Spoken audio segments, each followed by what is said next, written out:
into oyaziyo ususekhona nje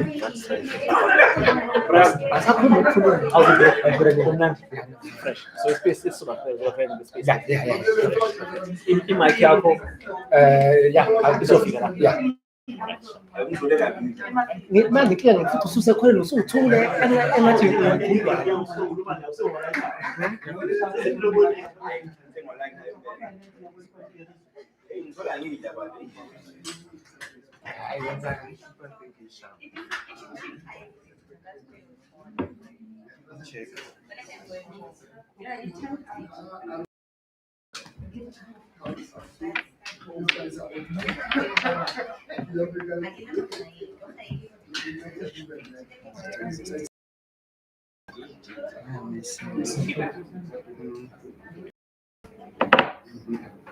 Excuse us. Sure. Our camera test.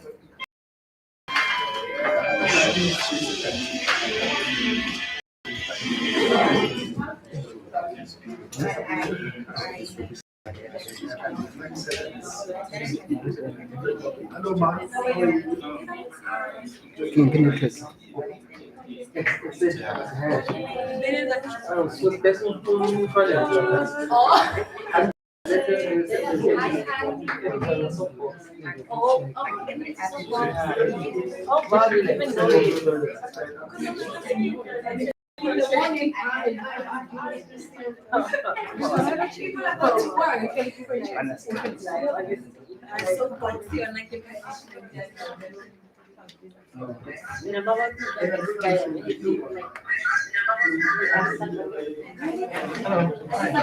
How are you?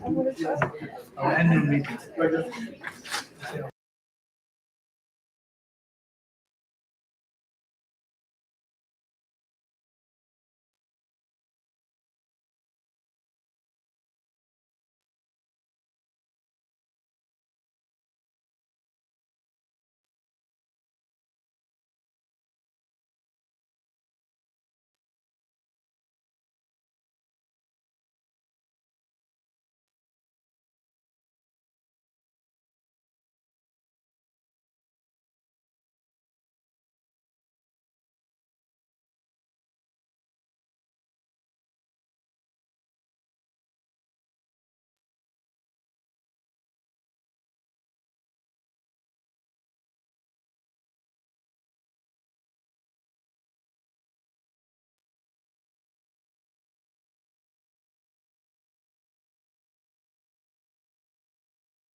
By my watch, it's now 10 o'clock, which means it's time for us to start.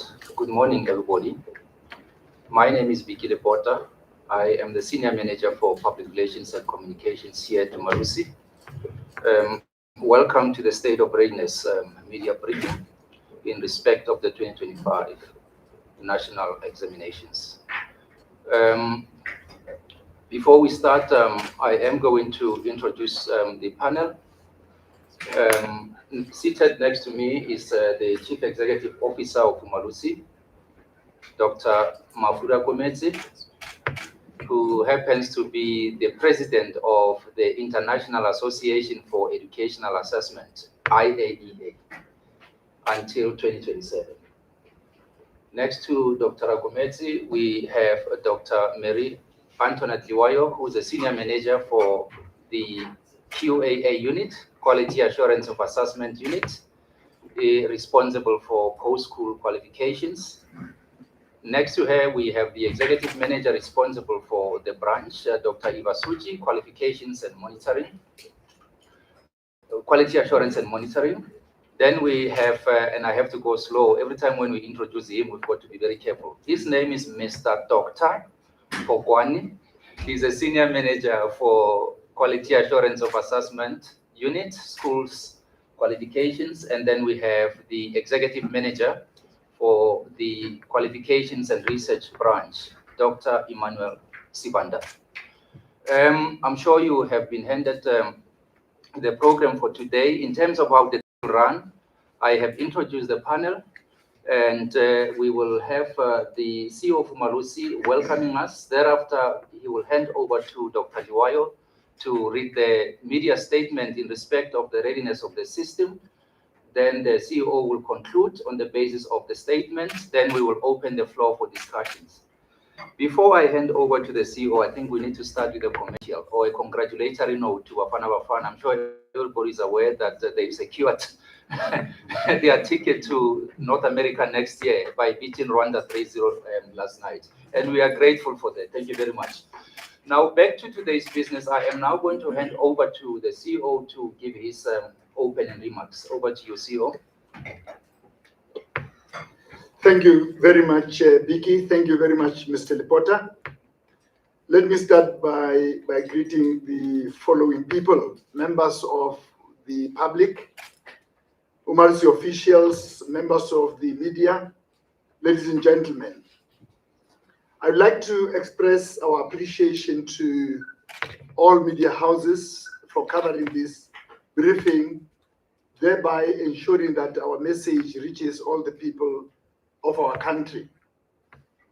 We meet here this morning to brief the public about the state of readiness of the public assessment bodies, the Department of Basic Education and the Department of Higher Education and Training, and private assessment bodies, the Independent Examinations Board, and the South African Comprehensive Assessment Institute to conduct, administer, and manage the 2025 end-of-year national examinations in respect of the following: the National Senior Certificate, NSC, National Certificate Vocational NCV Level 4, Nated Report 190, 191, and 3, General Education and Training Certificate, Adult Basic Education and Training, GTC ABET.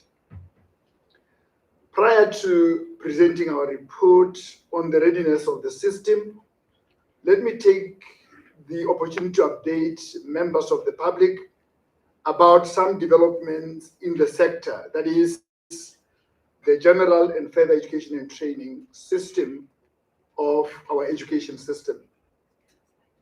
Regarding online provision, we have previously indicated that Umalusi does not yet accredit online schools.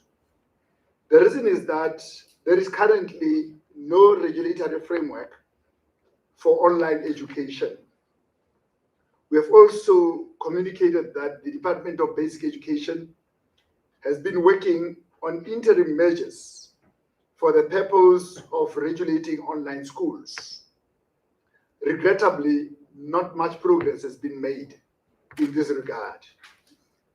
In the interim, working with the Department of Basic Education, the Independent Examinations Board, IEB, and the SACAI, that is the South Institute, Umalusi following non-negotiable requirements to guide assessment bodies in the registration and management of online schools, distance education providers offering the National Senior Certificate NSC examinations. These conditions are intended to ensure and compliance with Umalusi's quality assurance and the integrity of the examination. The non-negotiables for online schools registering candidates for the NSC examinations are as follows. The NSC examination must be written physical, registered examination center in South Africa, and not online. Eligibility for registration. Reputable providers. Report to Umalusi on the online school. Distance education providers registered based on those criteria. The assessment body attests to and be able to provide evidence that the provider offers the National Curriculum Statement, NCS, in grades 10, 11, and 12. The assessment body must ensure that learners registered for the National Senior Certificate examinations in grade 12 have passed grades 10 and 11. The assessment body must take responsibility for the designated examination centers where candidates write the examination physically. The assessment body must attest to the credibility of school-based assessment SBA marks submitted from online schools, distance education. May request evidence of the credibility of the SBA marks. The assessment body is responsible for always ensuring full adherence to Umalusi's requirements for the quality assurance of assessments. All assessments developed and conducted for online schools must align with the National Curriculum Statement and applicable assessment policies. The assessment body must ensure the implementation of 3 levels of moderation for SBA, that is moderation at school level, moderation at cluster level, and moderation at assessment body level. 3 levels, I said. We urge the Department of Basic Education to speedily finalize the guidelines so that as a system, we are able to establish the national requirements for the registration of online schools by provincial education departments and to indicate the requirements to be met for online schools to be accredited by Umalusi, amongst others. Now I'm going to be talking about the phasing out of N2 to N3 examinations. In terms of Government Gazette 49518, the NATED report 190, 191, N1 to N3 programs entered a phase-out period as from 1 January 2024, with the last date of enrollment on the programs being 31 December 2023. Accordingly, the last set of examinations for which Umalusi will perform quality assurance and eventually issue N3 certificates are the November 2025 examinations. As for the N2 examinations, they were administered for the last time in April 2025. Now I'm going to be talking about the internalization of NCV levels 2 to 3 examinations.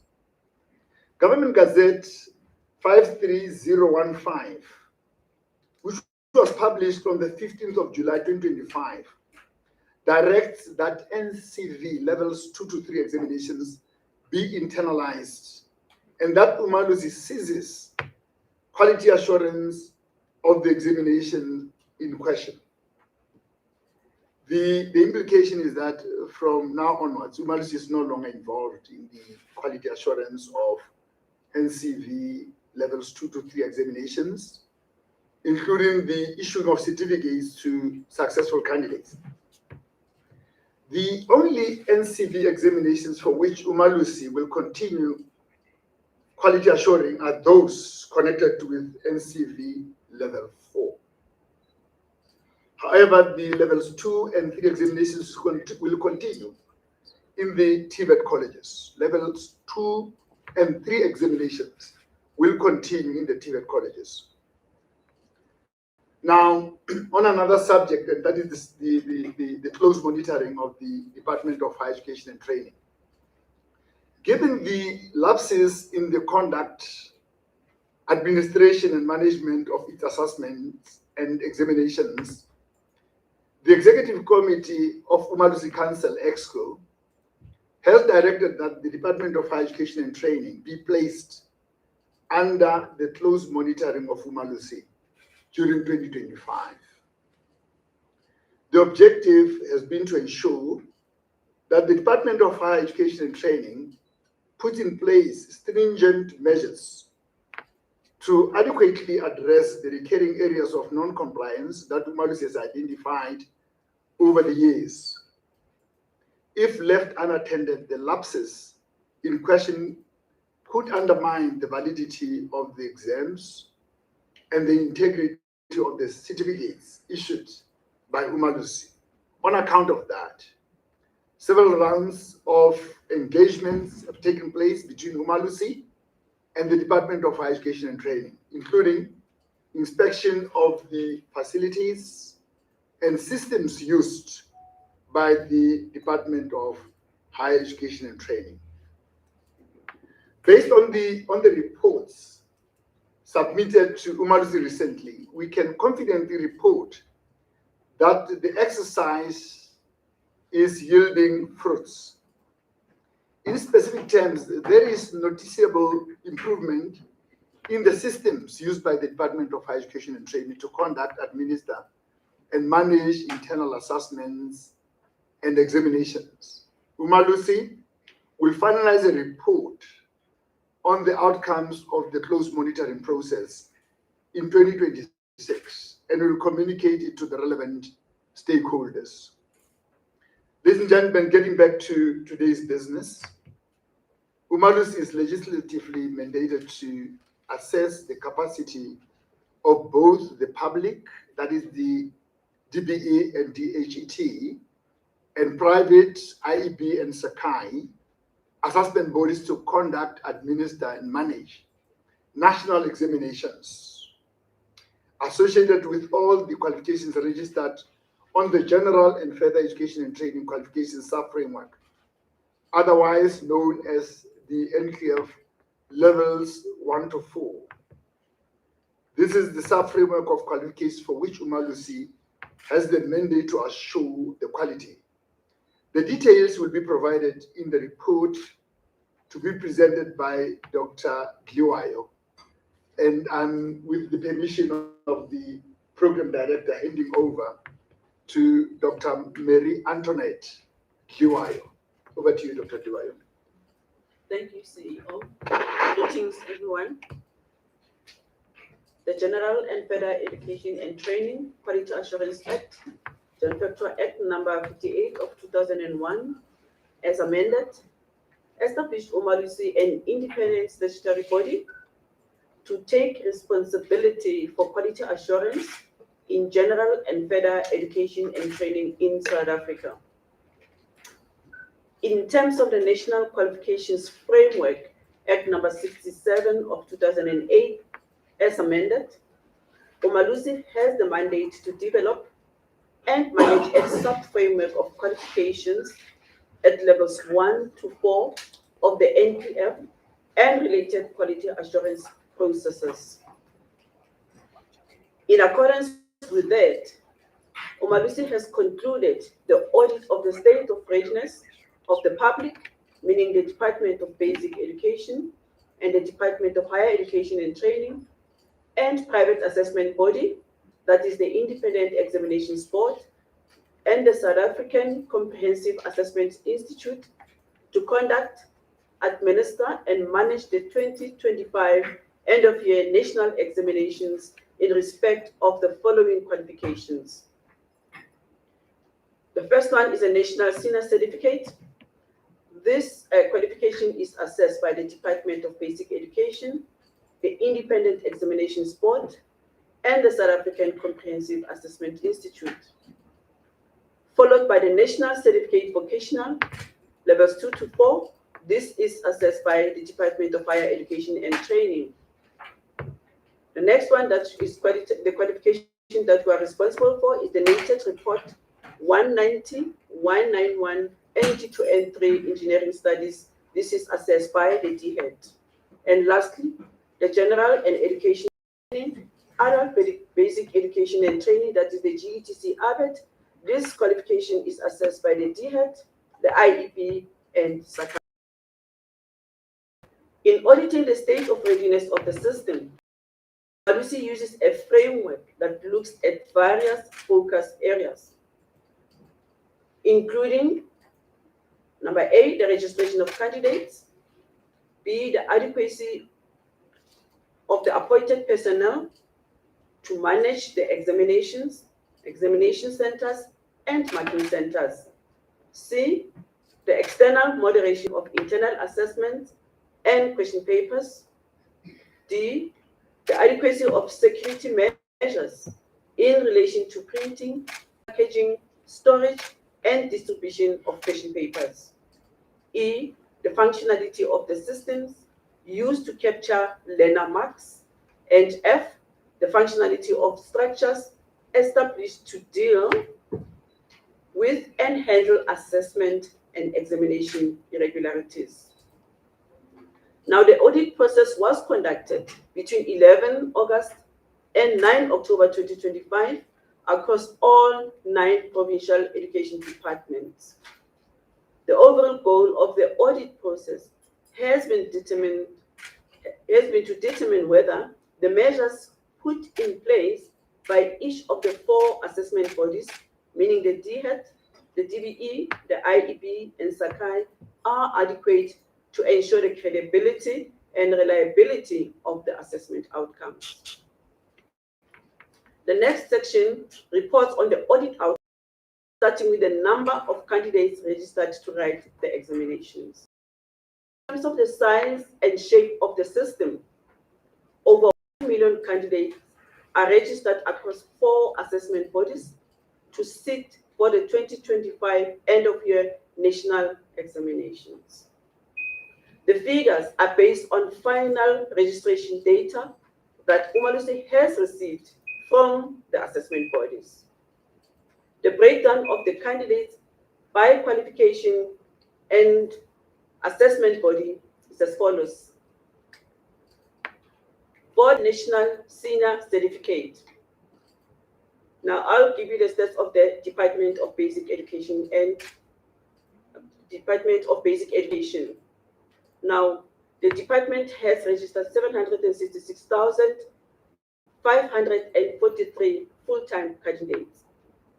For the IEP, they have registered 17,427 candidates.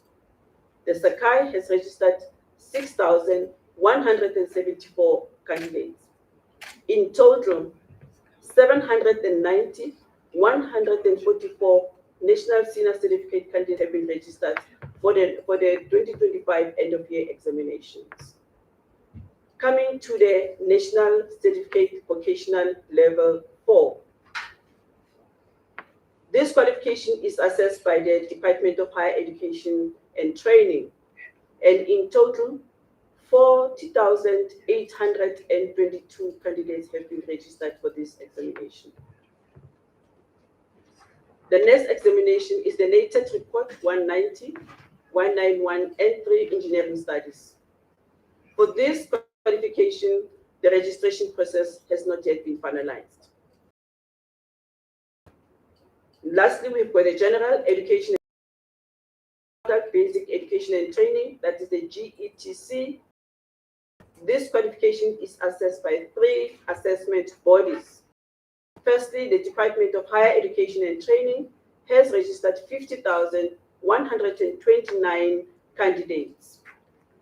The IEB has registered 469 candidates, and the Sakai has registered 231 candidates.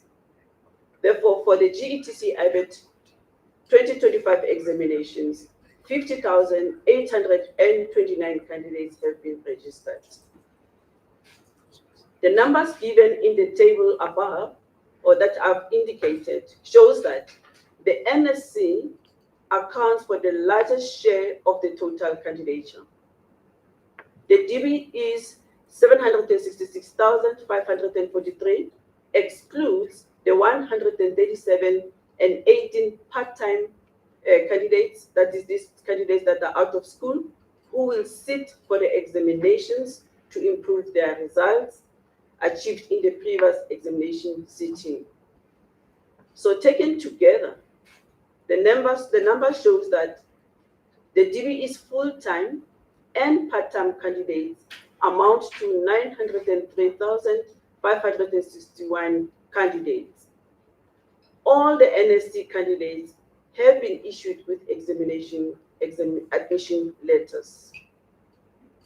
Because the DHET is still busy finalizing its candidate registration numbers for N3 examination, with the expected completion date being 28 October 2025, Umalusi is unable to provide the numbers for N3 candidates at present. Based on the evaluation done for the rest of the qualifications, Umalusi is satisfied that all the candidates have been registered for the 2025 end-of-year examinations in accordance with the relevant assessment and examinations regulations. Similarly, concessions and accommodations have been granted to eligible candidates in accordance with related policies and regulations. The over 1 million candidates will write the examinations at about 9,400 examination centers spread across the 4 assessment bodies. For the NSC, the DBE has established 6,955 examination centers. The IEP has established 263 examination centers, and the Sakai 83 examination centers. So in total for the NSC, there are 7,301 established examination centers for these current examinations. The NCV level 4, assessed by the DHET has established 249 examination centers for this examination. For the NATED, as already indicated, the registration is still in progress. The GETC ABET, For the DHET, it has established 1,475 examination centers. The IEP has established 55 examination centers, and the Sakai has established 20. So in total for the GETC ABET, 1,550 examination centers have been established. As already indicated, Umalusi is not able at present to provide numerical information in respect of the N3 examinations, since the DHET is currently consolidating information and the expected completion date is 28 October 2025.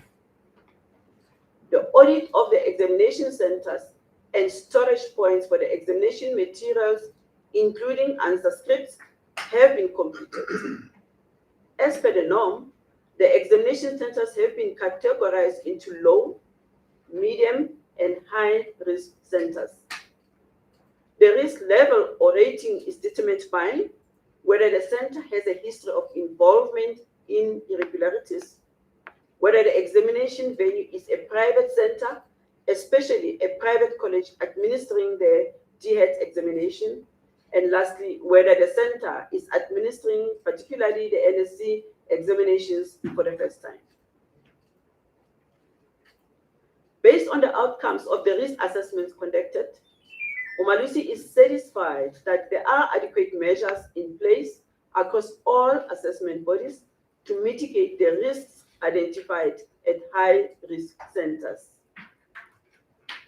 Now, to ensure the credibility of qualifications, Umalusi subjected the question papers and institution-based assessment tasks for the NSC, NCB Level 4, NATED N3, and GETC ABET to its rigorous external moderation processes. The breakdown of the numbers is as follows in terms of the subjects that will be assessed for this year. For the National Senior Certificate, the DBE is going to assess 68 subjects. For the IEP, there will be 68 NSC subjects. For the Sakai, they are going to assess 24 subjects. In terms for the National Senior Certificate Vocational Level 4, for the DHET, 108 subjects are going to be assessed. The NATED Report 190, 191, and 3 is going to assess 26 subjects. And for the GET IBET, there will be, for the DHET, 26 subjects, and for the IEP, 7, and for the Sakai, also 7. After satisfying itself that all submitted papers and institution-based assessment tasks were designed in accordance with the standards set for each qualification, and that they fully complied with the relevant quality assurance standards, Umalusi approved them. In terms of printing, packaging, storage, and distribution of question papers, because the security protocols concerning the printing, packaging, storage, and distribution of question papers and associated materials are classified and therefore treated with strict confidentiality, Umalusi is unable to provide details in regard to this. We can just indicate that Umalusi is satisfied with the plans that are in place to manage the entire value chain. For the conduct of examinations, Umalusi is satisfied that all assessment bodies have adequately trained their personnel, meaning their assistant invigilators, their invigilators, chief invigilators, and other relevant personnel. That is to execute all the activities connected with the conduct, the administration, and management of the 2025 year-end examinations. Now, for the marking processes, concerning the process for the appointment of markers, while the 4 assessment bodies are at different stages in relation to the appointments, Umalusi is satisfied that based on the work done to date, the process has been conducted in accordance with the assessment body specific policy for the recruitment, selection, and appointment of markers. Because the IEB, in respect of the GETC, and the DHET, in respect of the NCB Level 4, the N3, and the GETC ABET, are busy finalizing the appointment processes, Umalusi is hard at work auditing the markers' appointment to verify that the processes of these two assessment bodies align with the established criteria. Whereas Umalusi has identified a shortage of markers in certain of the DBE subjects, namely history and paper 3 for home and first additional languages, based on the reports submitted.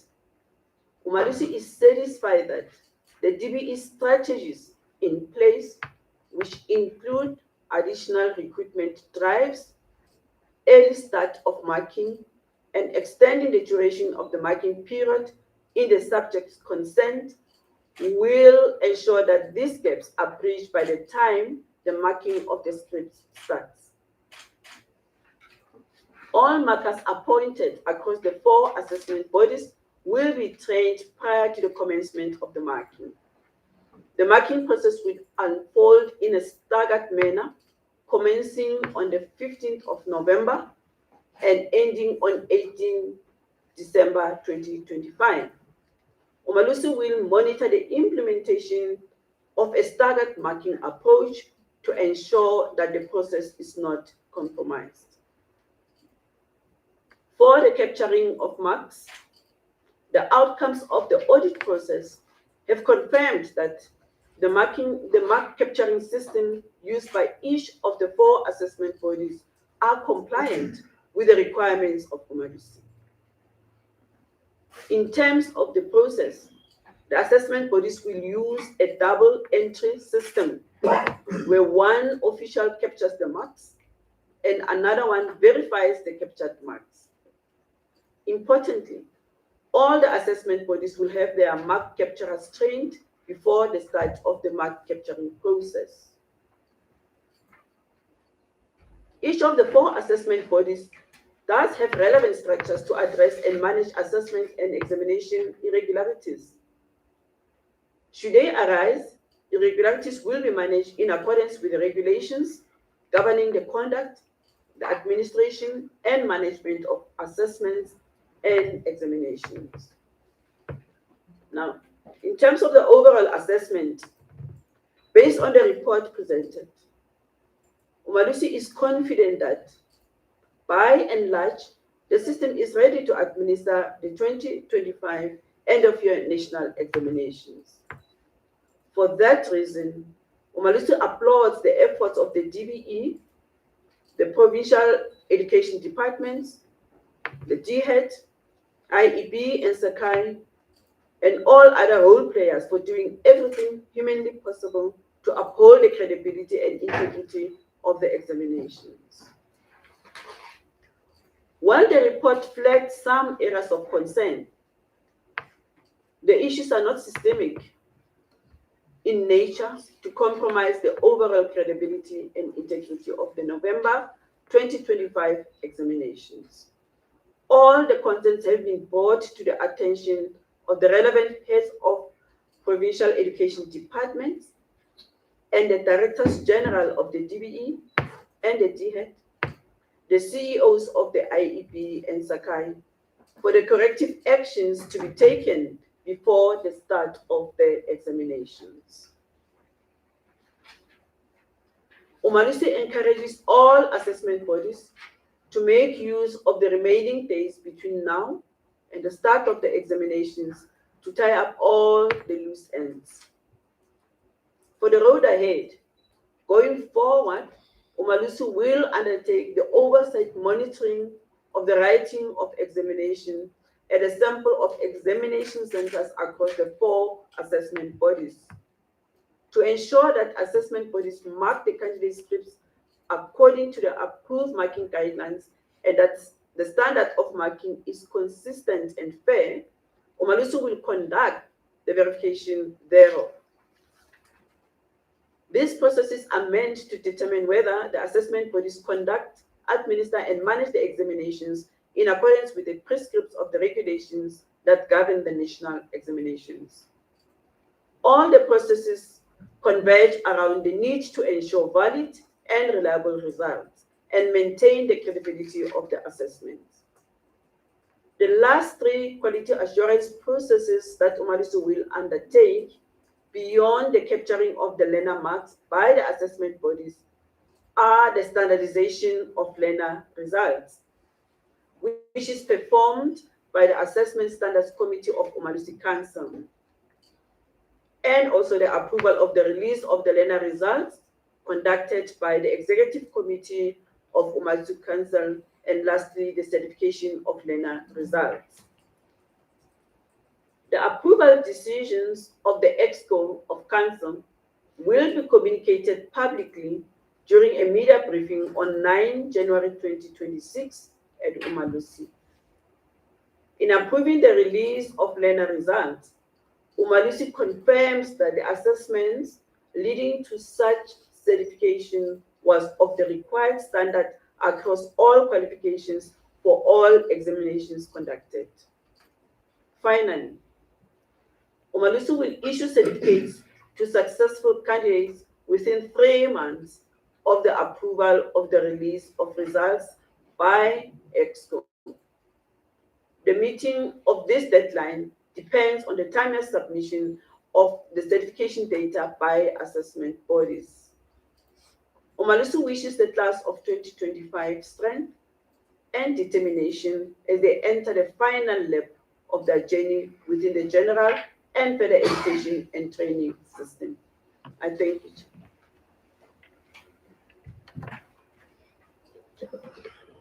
Thank you, Dr. Liwayo. Having listened to the statement, I'll now hand over to the CEO to give us the marching orders. CEO, over to you. Thank you very much, Dr. Liwayo, and thank you once again, Program Director. The report presented by Dr. Liwayo makes it clear that by and large, the system is ready to do the conduct, administration, and management of the 2025 end-of-year national examinations. For that reason, I can report to the public that by and large, the system is ready to administer the 2025 end-of-year national examinations. The highlighted areas of concern are not systemic and therefore will not put the overall credibility and integrity of the 2025 examinations in jeopardy. All the concerns have been brought to the attention of the relevant heads of department in the provinces and the Directors General of the Department of Basic Education, the Department of Higher Education and Training, the CEOs of the IEB and Sakai, for the corrective actions to be taken before the start of the examinations. We appeal to parents, guardians, teachers, and every other stakeholder to provide the necessary support to all the candidates during this critical period of their educational journey, and to do everything humanly possible to ensure that no candidate is unduly disadvantaged. Umalusi discourages communities from using the examinations as leverage for any form of protest action. It is the duty of every South African to jealously protect the education of our children. Umalusi will deploy its officials to monitor the conduct of the examinations to ensure full compliance with the relevant regulations. Concerning assessment and examination guidelines, would like to issue a stern warning to all learners and teachers alike to refrain from involvement in any form of irregularity or cheating during these examinations. Umalusi berates and condemns this criminal practice with the contempt it deserves. Cheating compromises the integrity of our national examination system, which we are mandated to jealously protect as a quality council. We sincerely hope that the persistent phenomenon of teachers and principals refusing to allow registered candidates to write examinations in particular subjects will be a thing of the past. As we have said before, this unlawful practice is motivated by the desire to improve results. To curb it, Umalusi advises learners and parents or guardians to immediately report such incidents to the relevant authorities. Umalusi applauds the efforts of the Department of Basic Education, provincial education departments, Department of Higher Education and Training, the Independent Examinations Board, the South African Comprehensive Assessment Institute, and all other relevant stakeholders for doing everything humanly possible to uphold the credibility and integrity of the examinations. Finally, Umalusi wishes the class of 2025 strength and determination as they enter the final lap of their journey in the general and further education and training system. I thank you. Thank you very much.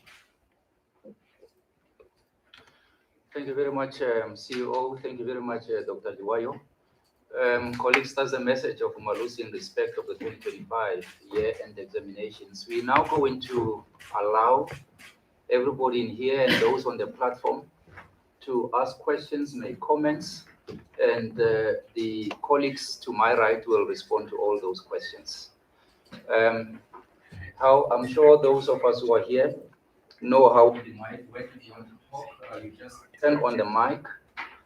Some of the mics will be green, and as soon as it turns red, that means you're the first one to speak. Can I see hands? And Tavi and Spiva, you will assist me with questions from the online participants. And I see Shoni's hand. You can just turn on the mic next to you.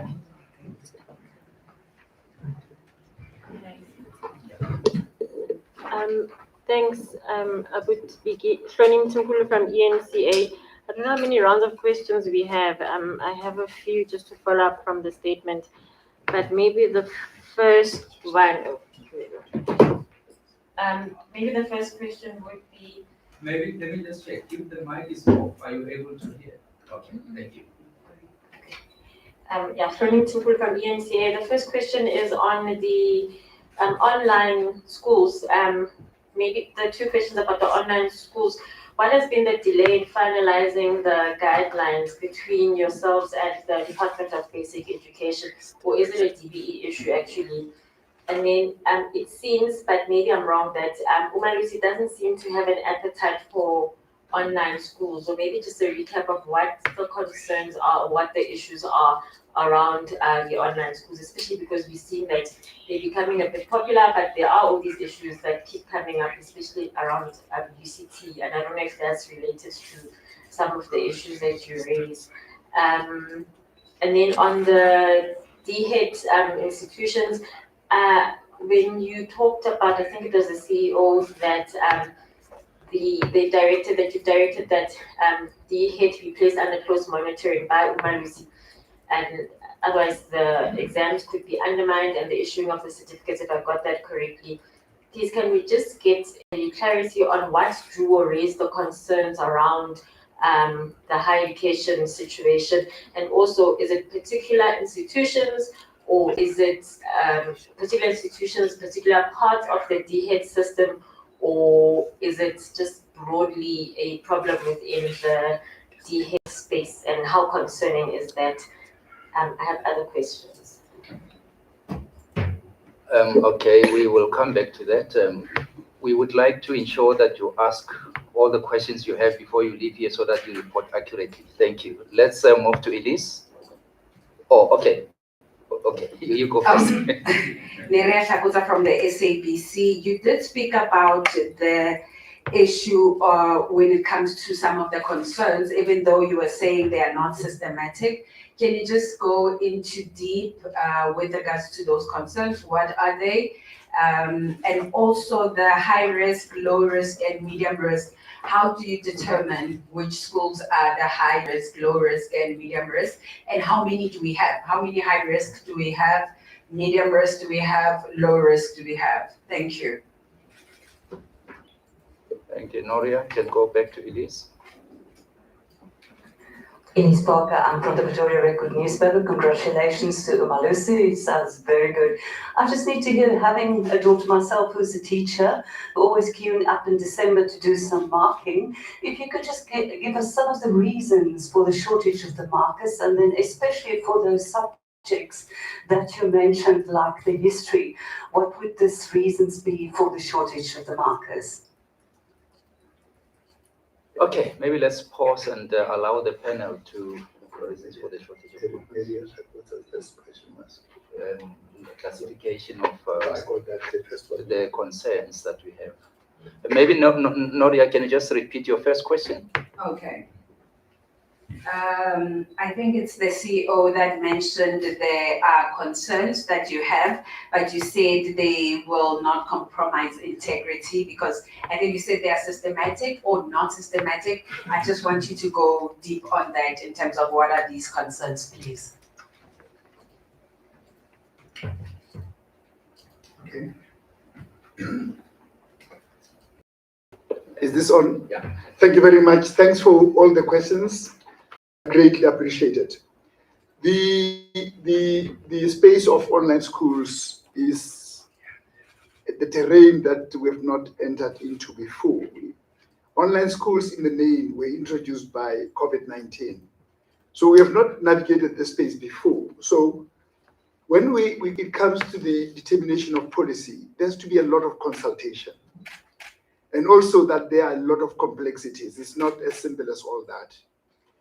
There are a number of questions that arise. One of the questions that will arise is, when will the learners be taught? Are they taught online, live, or is it recorded lessons? And where is the recorded lessons? When do they interact with those lessons? At what time? Is it any time of the day? Is it at midnight, and so forth and so on? All those things have to be mediated. They have to be mediated. There has to be a clear policy on those, and we have to consult on them. The other area just off the cuff that I can think of is the social aspect of the learner's development and growth as a person. For the majority of us who have gone to normal schools, we were trained in how to deal with other people in our spaces. That in educational terms is called sociometry. To say, how do I deal with Dr. Liwayo? How do I share the space with her? Life does not center around me as an individual.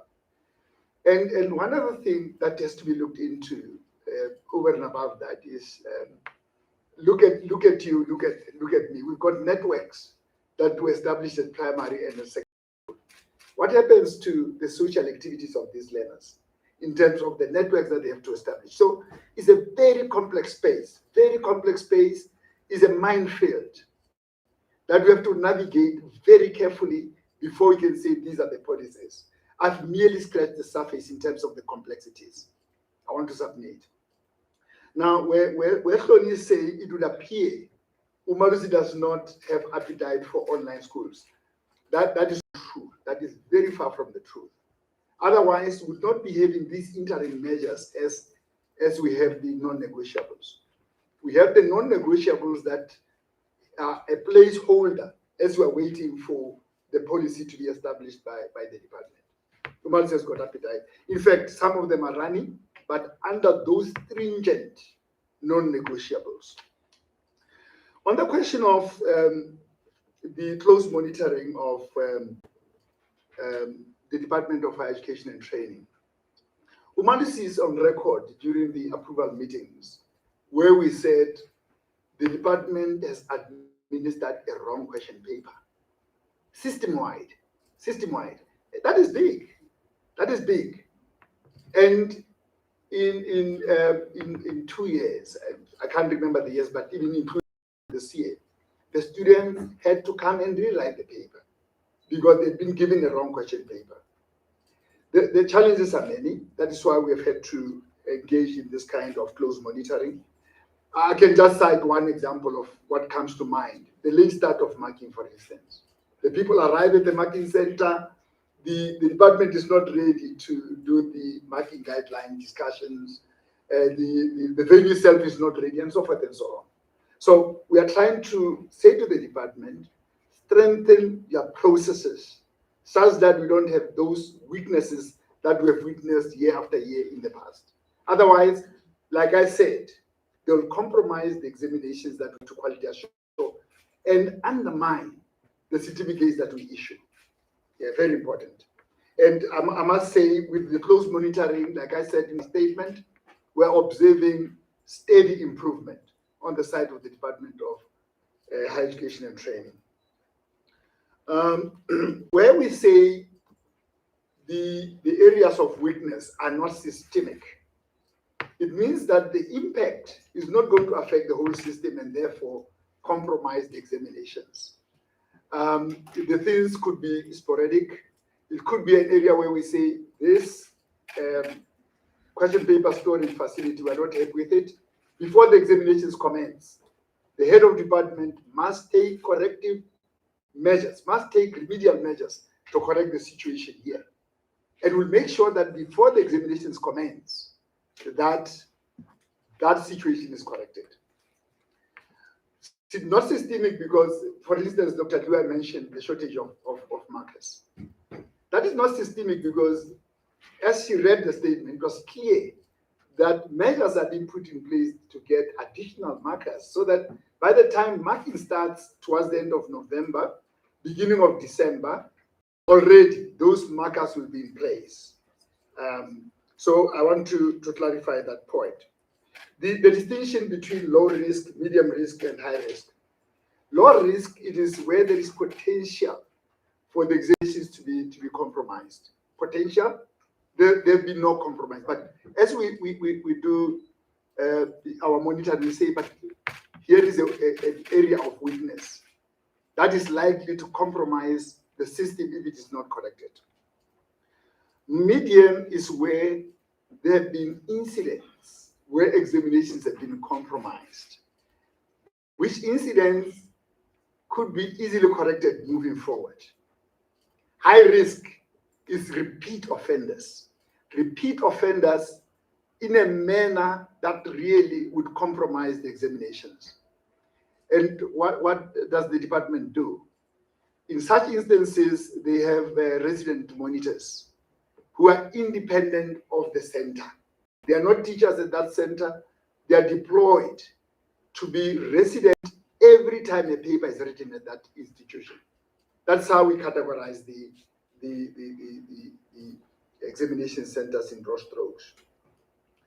The question about the shortage of markers, as given by the colleague from Record, I missed your name, I must apologize.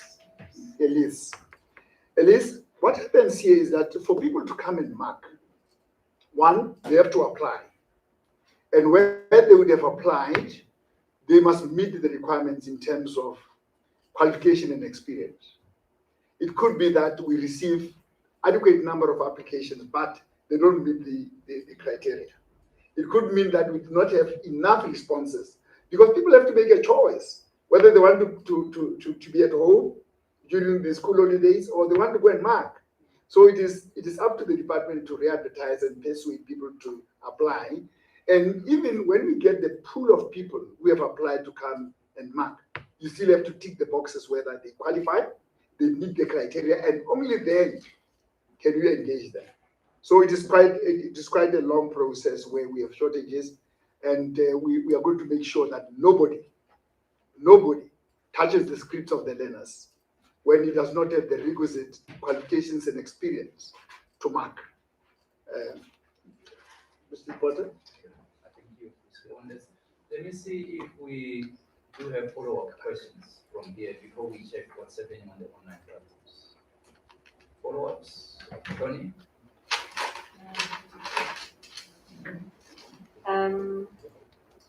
It was the very last thing that was said about clarity, just on when you say that some schools stop, Dr. Rakome said that some schools will stop some learners from writing their exams because they want to improve their results. Can we just get clarity on that? Who does that and why? And then, sorry, my first question about the delays in finalizing the framework with the DBE. Just a comment on that. I'm not sure that came across at the beginning. Framework for the online. what is the question?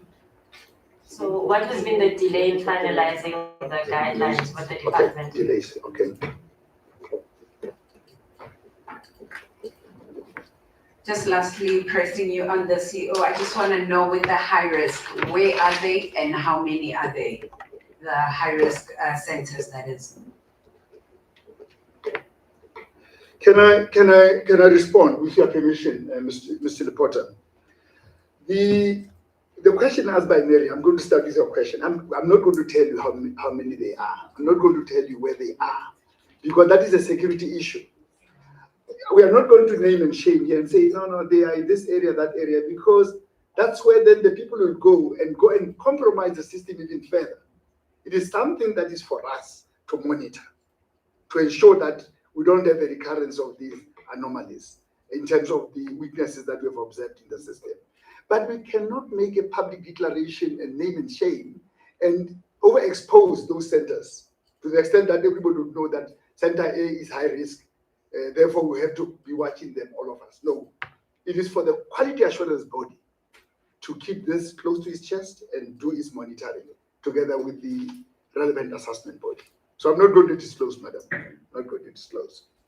When it comes to culling or stopping learners from writing, we have observed a phenomenon of school principals, and sometimes the district officials will also cooperate with them in this regard, to say learner A, B, and C are weak in these subjects.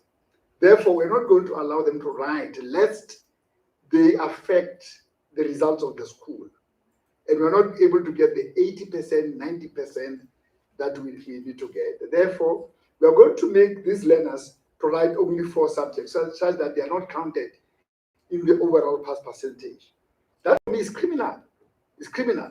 If a learner is weak, it is the duty of the school, the principal, the teachers, to support that child to write the examinations at the end of the year and pass.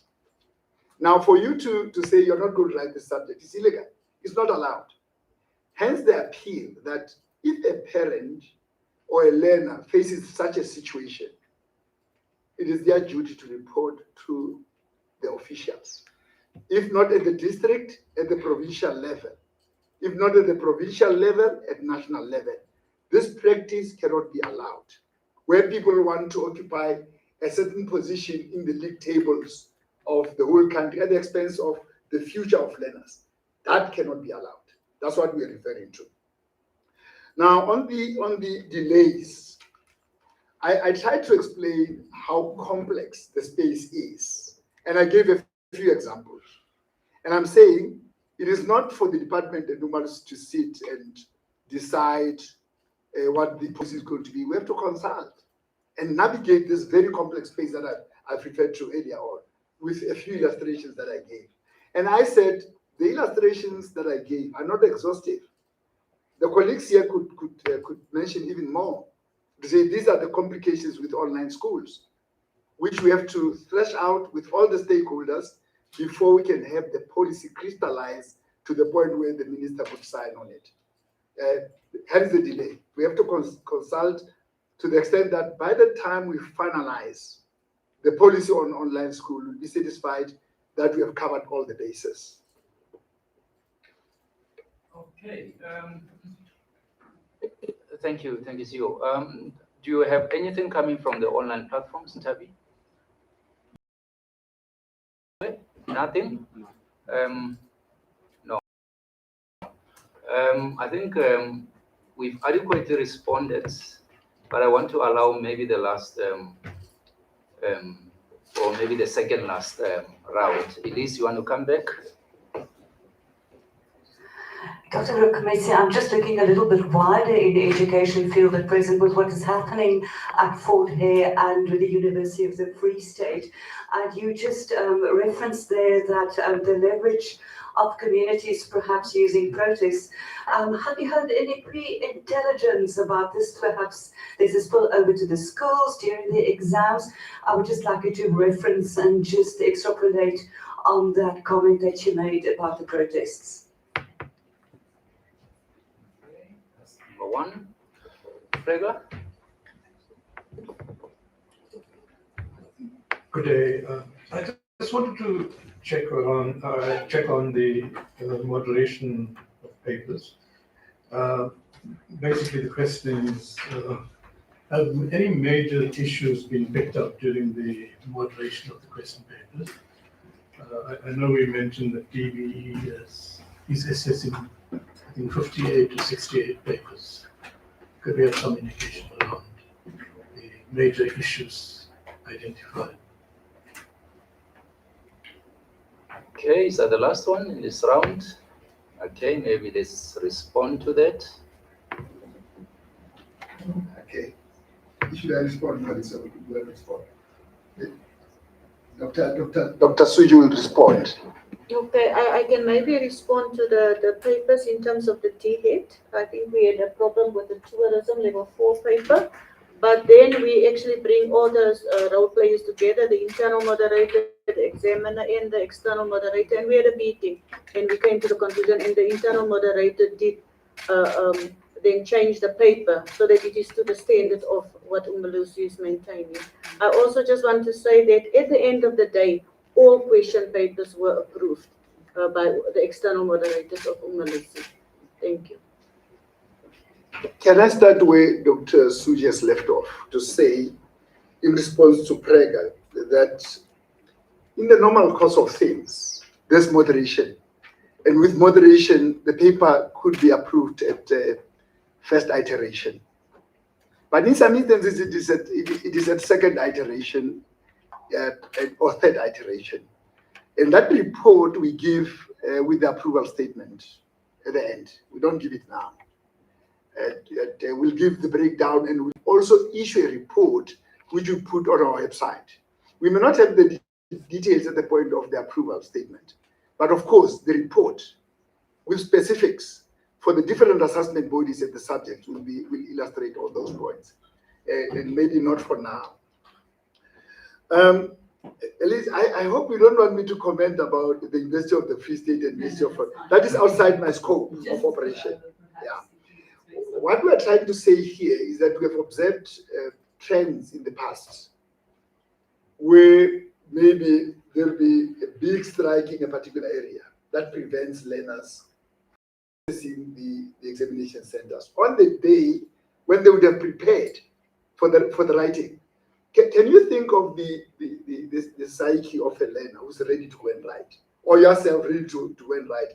And here you come, the streets are blocked with burning tires, or you can't get transport because the taxis are on strike, or you are stopped by members of the communities who say, no, nobody's going to write examinations here. We cannot subject the future of our learners to such protests. That's the appeal. It is a generic appeal out of the observations that we have had in the past to say, please, if anything, let us protect the education of our children, jealously, for that matter. That is where it comes from. Not from Forte, not from the University of the Free State. Thank you, Dr. Does that cover it? Okay, Tony wants to come back. Yeah. Thank you. Maybe just a quick one. I believe last year some issues with the marking guidelines were flagged. I think it was like 44 something that was flagged. Can we just get clarity or an update just in terms of any issues with the marking guidelines before this year's exams begin? And then what was the other thing? And then just things like identity theft, is that an issue? People writing for others, are things like that an issue? And what is being done to make sure that my twin, for example, doesn't write for me, or things like that? Okay. Should I respond? Can I just say, we all understand what marking guidelines are. They are guidelines, they are guidelines, they are guidelines. In my day as a teacher, they used to be called memoranda. We now call them guidelines because there's some flexibility that comes into it. It's a guideline. And we are saying all professionals and experts in economics, if we are economics markers, accounting. There remain guidelines that have to be discussed and debated.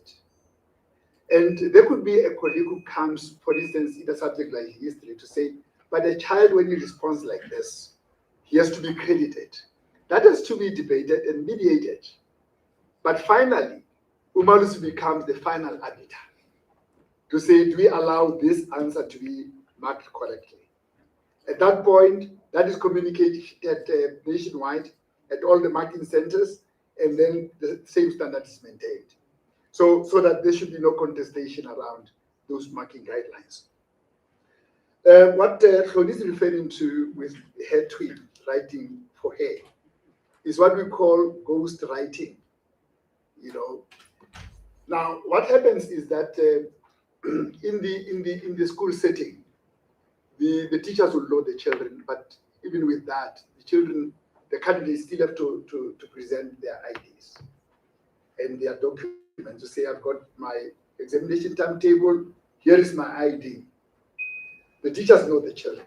In the case of the private candidates, it becomes even more stringent.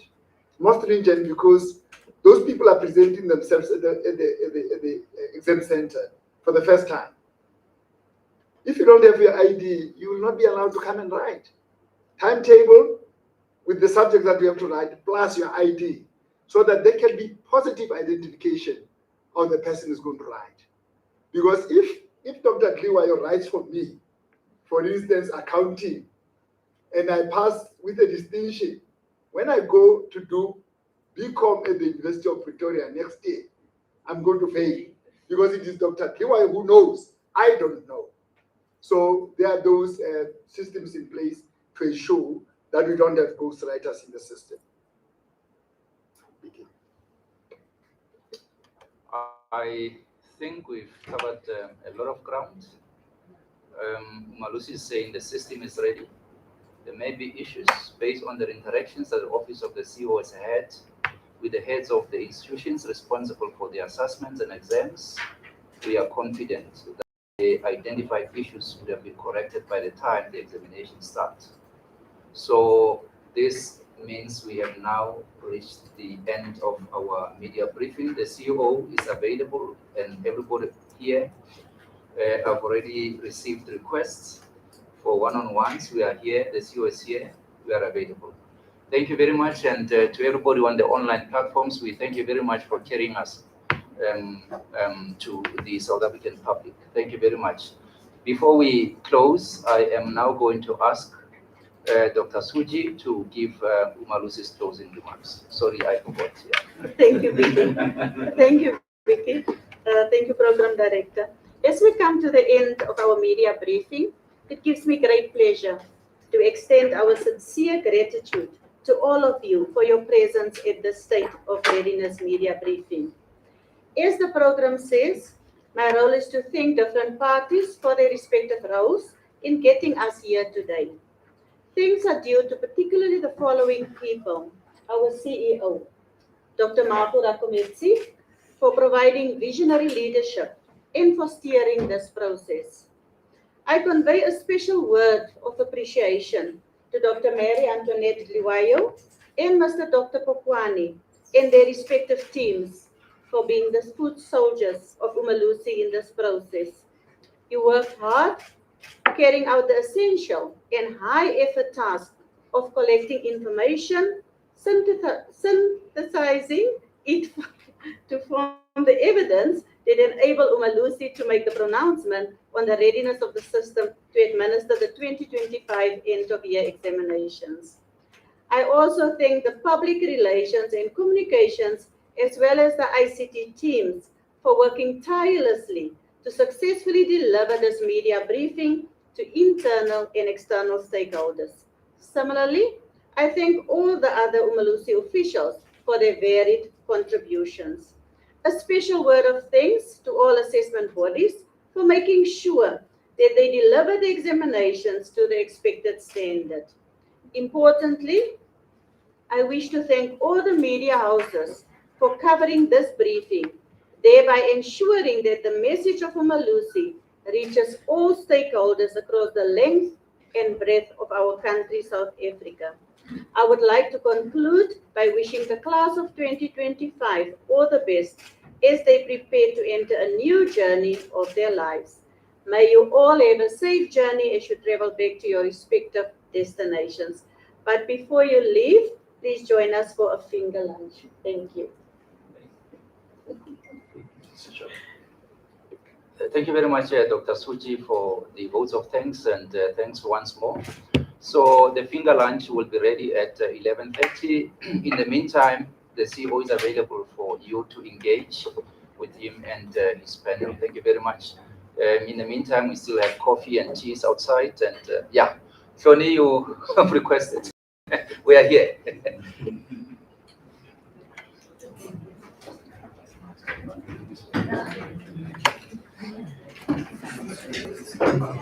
In 35 minutes, the CEO